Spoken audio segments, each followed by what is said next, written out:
NFT não é brinde digital nem um JPEG caro. É a carteirinha programável que prova quem esteve, quem participou e quem construiu. Pense nisso como, sei lá, um novo CRM de pertencimento. É com essa provocação que a gente abre a nossa análise de hoje. Vamos mergulhar no universo dos NFTs para entender o valor real dessa tecnologia, sabe?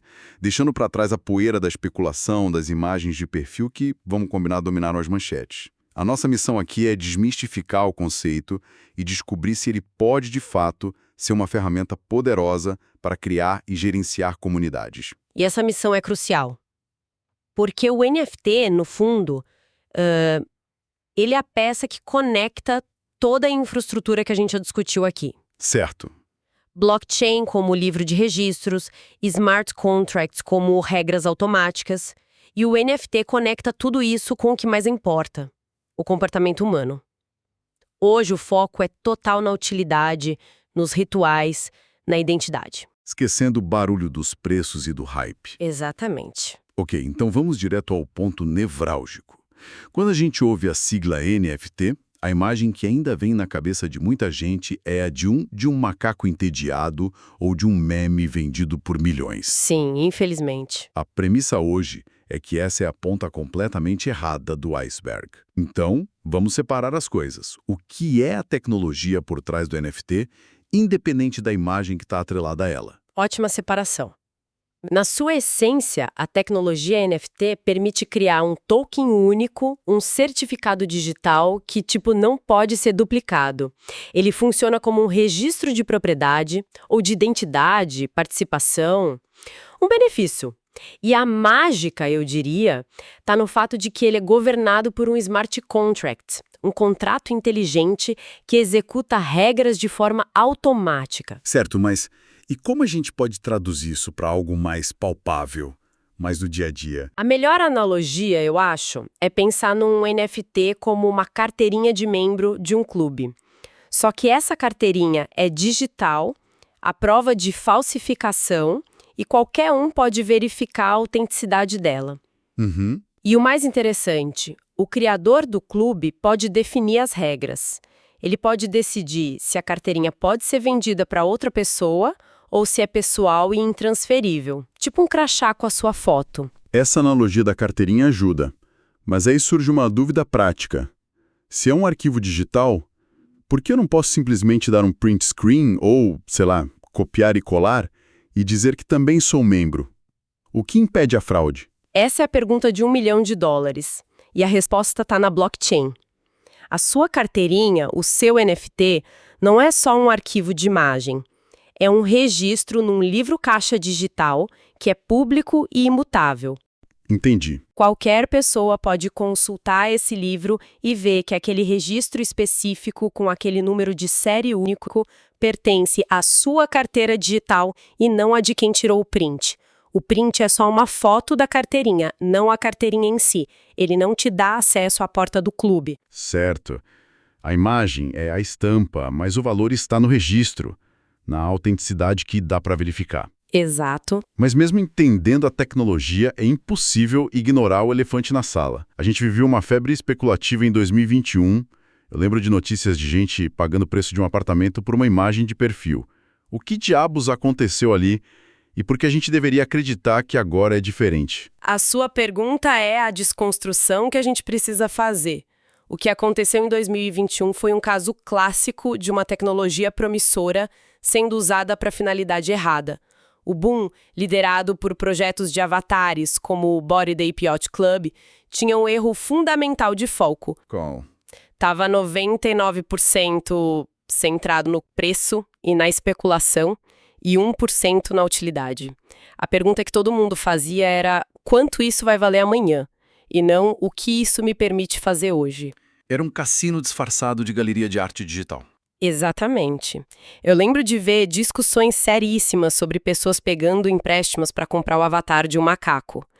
Era um sinal, muito claro de que a racionalidade tinha saído da sala, a narrativa era puramente financeira e quando a única coisa que sustenta o valor de algo é a crença de que alguém vai pagar mais por aquilo no futuro, bom, aí você tem a receita perfeita para uma bolha. Então, o crash que foi tão noticiado, o chamado inverno cripto, foi na verdade uma espécie de limpeza de terreno, tirou o dinheiro especulativo da frente para que se pudesse começar a construir algo útil. Precisamente. Aquela queda do hype foi o filtro mais necessário que essa tecnologia poderia ter. Afastou os especuladores e abriu espaço para os construtores, marcas, artistas, líderes de comunidade que olhavam para aquilo e pensavam: ok, esquece o preço. Como eu posso usar esse registro de propriedade único para criar engajamento de verdade?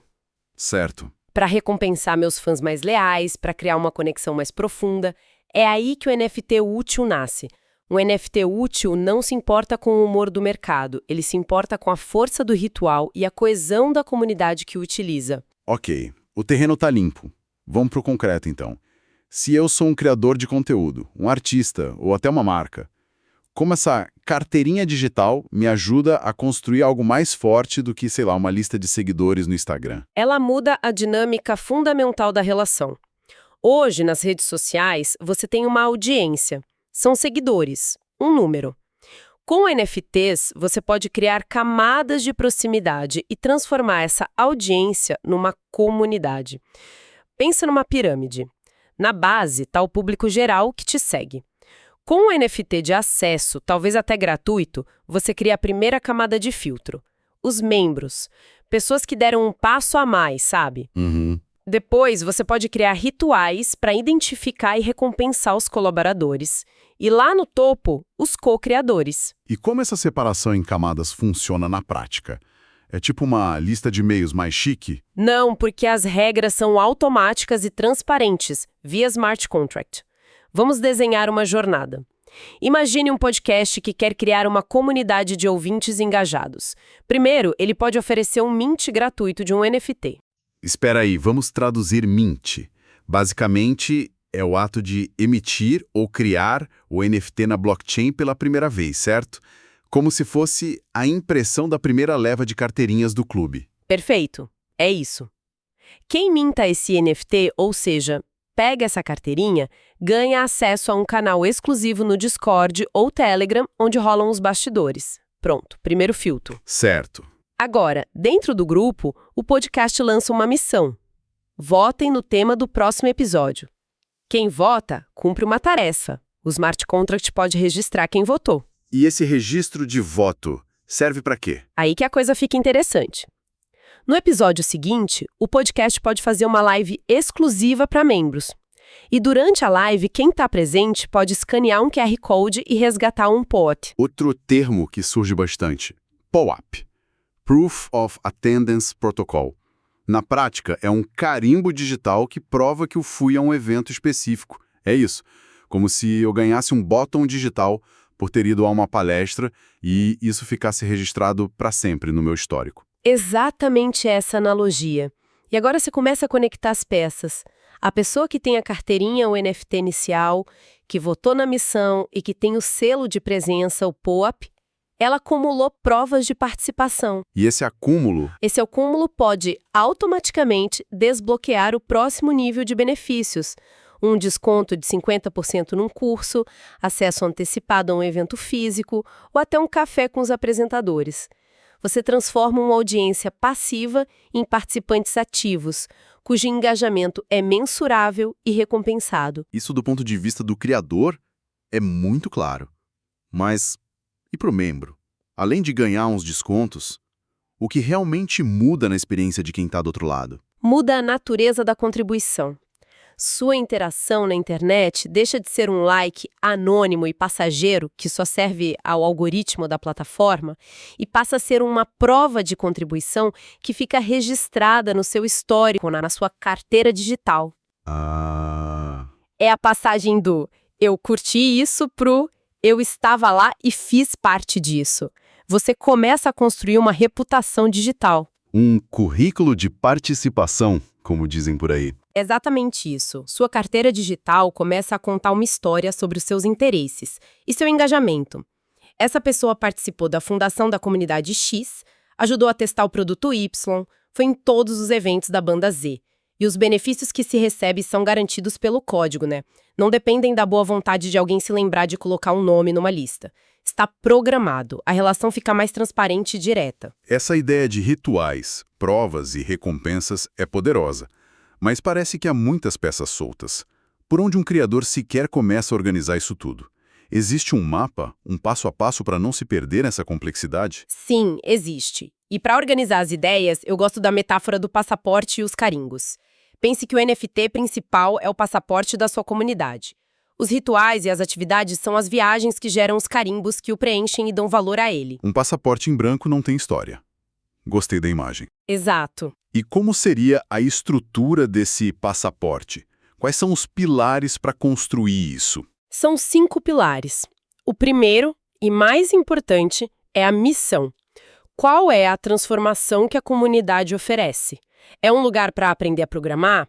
Para criar arte colaborativa? Para torcer por um time? Sem uma missão clara, a comunidade não tem um porquê. O segundo pilar são os rituais. As atividades recorrentes que dão vida à missão. São os encontros semanais, os desafios mensais, o clube do livro. Ok, mas até aí, isso não é o que qualquer boa comunidade já faz, com ou sem NFT. Onde que está a diferença real? A diferença é o registro auditável e a automação.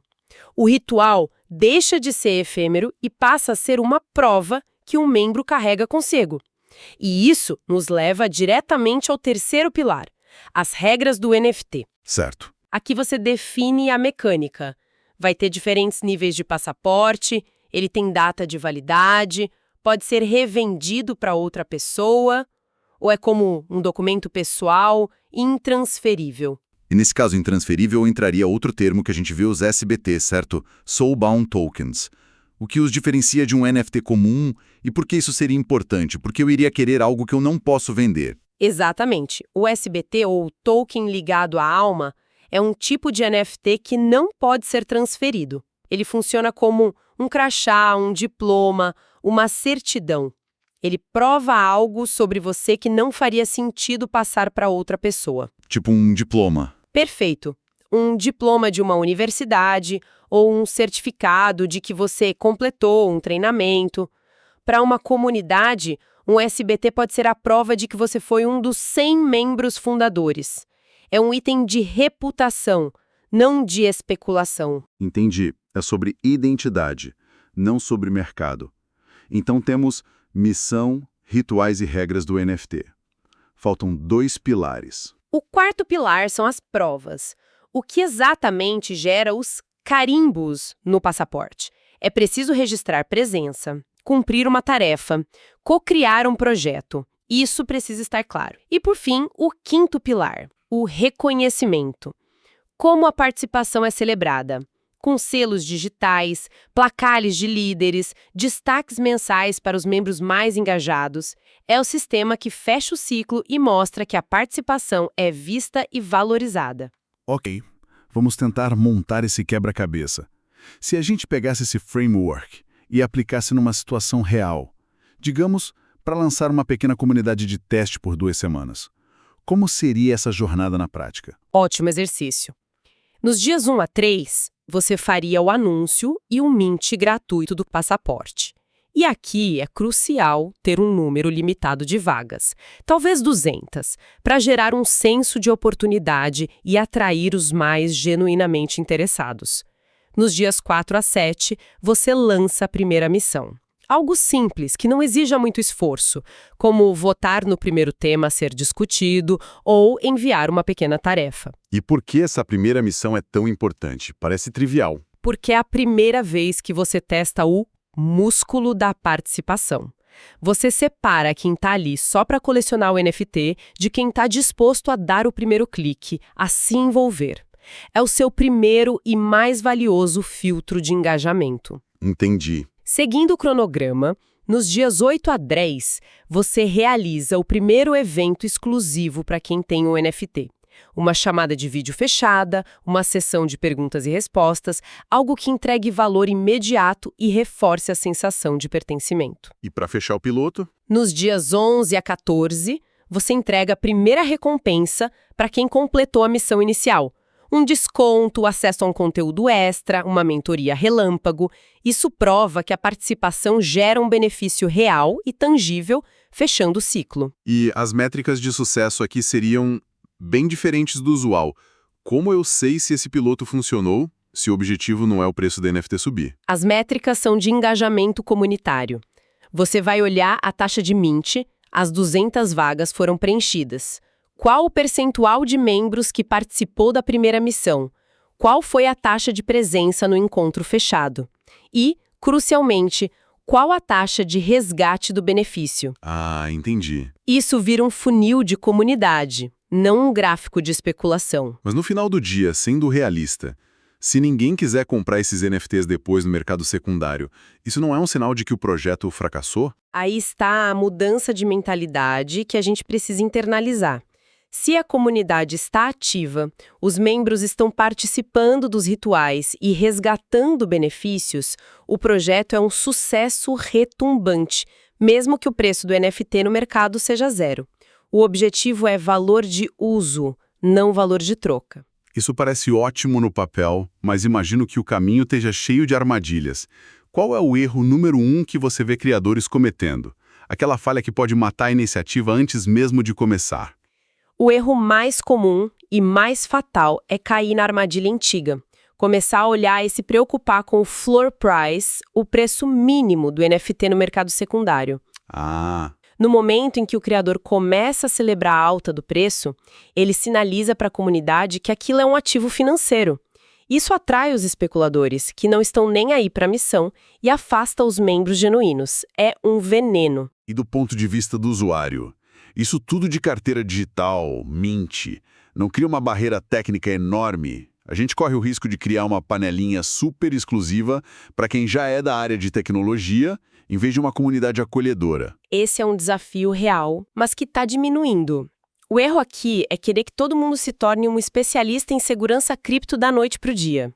A experiência do usuário precisa ser ridiculamente simples. Certo. Para iniciantes, usar as chamadas carteiras custodiais, onde uma empresa gerencia as chaves em nome do usuário, é uma porta de entrada totalmente aceitável.